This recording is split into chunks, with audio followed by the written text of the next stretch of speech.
Jaguars, Mrs. W here. Today we're going to read Bad Apple, A Tale of Friendship by Edward Hemingway.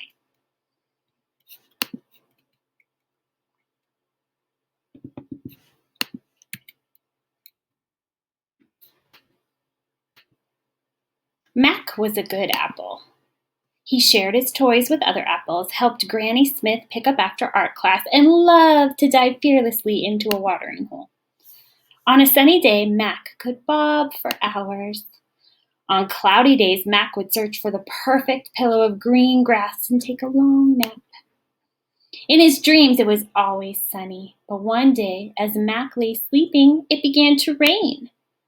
Soon, all the little creatures in the earth around him poked their heads out to look for higher ground. Some of them found safety under large toadstools. Others crawled into stones and pebbles. But one small worm had another idea.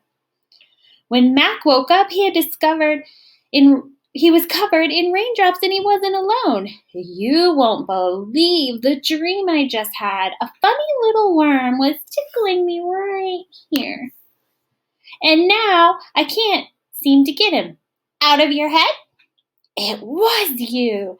And that's how Mac met Will. Will showed Mac how to fly a kite, fly himself, and play in the dirt. He loved making a mess. Mac took his new friend to the watering hole to clean off. He couldn't remember a better day. Until he took Will to the orchard. Look at Mac, he's got worms. Mac's a rotten apple. I'm not rotten. I'm quite sweet, actually. So they left. Will cheered Mac up by reading aloud from some of his favorite novels. He was a bit of a bookworm. Mac liked the adventure stories the best. He also liked when Will finished his sentences for him. The most exciting part is when the pirates find the treasure in the dirt.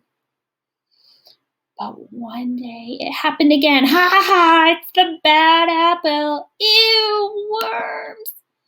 And no one in the orchard would play with them, not even the crab apples. Bad apple! Crab apples can be so mean. That night, the two friends sat alone in the grass without saying a word. In the morning, Will was nowhere to be found. You are a good apple, Will. Mac went back to playing with his orchard friends, diving fearlessly into the watering hole and painting in Granny Smith's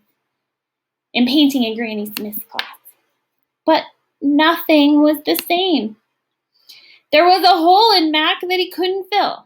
Not a big hole, but a teeny tiny little, a small hole, just big enough to fit. And nobody finished his sentences. Mac had to find Will. He searched low and high and in between, in the dirt, around the watering hole. And just when he had given up all hope, he looked up into the sky.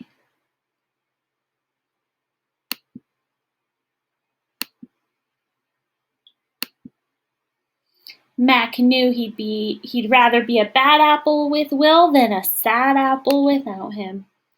I was hoping I could. Help me turn the pages? How did you know? Because you will always be a good apple in my book. Good and happy, and there's nothing bad about that. Bullies may call them bad, but together this unlikely pair is all good. Well, I hope you enjoyed the bad apple. See you next time, Jewel Jaguars.